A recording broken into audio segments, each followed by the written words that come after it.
Big breaking news update coming in. Well, we've accessed the resignation letter of Raj Kumar Anand, formerly with the Aam Aadmi Party, and there's been a lot of back and forth between the Aam Aadmi Party and the BJP over his resignation, with the Aam Aadmi Party, of course, maintaining this is once again pressure tactics by the BJP, who are using the agencies to mount pressure on its MLAs and MPs. And this is what has been said by the Aam Aadmi Party. But here's more on what Raj Kumar Anand says as far as his resignation is concerned. Pranesh is joining us with his resignation letter. Yes, Pranesh, what does it tell us? Prithvin, for the first time after Raj Kumar Anand, the Delhi minister, resigned, remember he had said in that press conference that he no longer identifies with the Aam Aadmi Party because AAP, according to him, had gone from being an anti-corruption crusader to being a party that's involved in corruption. This is his resignation letter. For the first time on television, addressed to the Delhi Chief Minister, he says, let me read this out in entirety.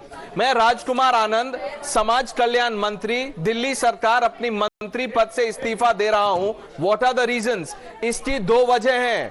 पहली वजह यह है कि मैं राजनीति में आया ही था आपकी इस बात से प्रभावित होकर कि राजनीति बदलेगी तो देश बदलेगा, लेकिन आज बहुत अफसोस के साथ ये कहना पड़ रहा है कि राजनीति तो नहीं बदली, लेकिन आप और आपकी पार्टी बदल गई.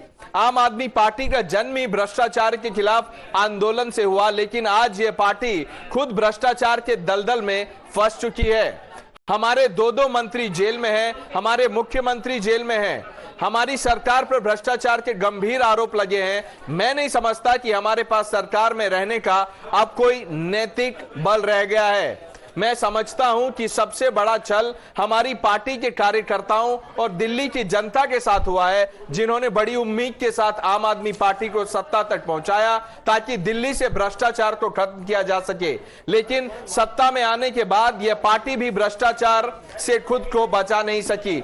आज आम आदमी पार्टी का कार्यकर्ता बस भरने की मशीन बनकर रह गया है. भ्रष्टाचार बड़े बड़े नेता करें और हमारी पार्टी का एक आम कार्यकर्ता धूप, बारिश, सर्दी और गर्मी की चिंता किए बगैर बस में बैठकर तख्ती लेकर प्रोटेस्ट में शामिल हो जाता है. ये ठीक नहीं है. मेरे लिए मंत्री पद पर रहकर इस सरकार में काम करना असहज हो गया है. मैं अब इस सरकार और इनके भ्रष्टाचार के साथ अपना नाम नहीं जोड़ना चाहता हूं. मंत्री पद छोड़ने की दूसरी वजह यह है कि 4 साल इस पार्टी और सरकार में काम करने के बाद मैंने ये समझा कि ये पार्टी और ये सरकार दलित, आरक्षण और बाबा साहेब के विचारों की विरोधी है. Let me read it again. Rajkumar Anand, in his letter to Arvind Kejriwal, is saying that this government is anti-Dalit and has betrayed the ideals of Baba Saheb Ambedkar. Then he says, आज मैं जो कुछ भी हूं बाबा साहेब की वजह से हूं. अलीगढ़ के ताले की फैक्ट्री में बाल मजदूरी की, ट्यूशन पढ़ाकर शिक्षा ग्रहण की, व्यवसाय किया, सामाजिक कार्य किए, राजनीति में आया, विधायक बना, मंत्री बना. यह सब कुछ कर पाया तो सिर्फ और सिर्फ बाबा साहेब की वजह से. बाबा साहेब ने हमें पे बैक टू सोसाइटी का जीवन सूत्र दिया.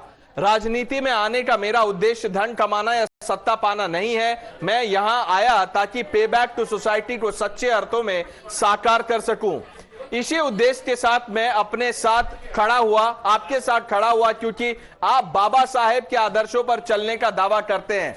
So in 2 pages, he's listed out essentially 2 reasons. That one, the party that was an anti-corruption crusader is now knee-deep in corruption. And the second, he's accusing Arvind Kejriwal of betraying the ideals of Baba Saheb Ambedkar. Okay, all right. The party is anti-Dalit and mired in quicksand of graft, says Rajkumar Anand in this resignation letter. Many thanks for that, Pranesh.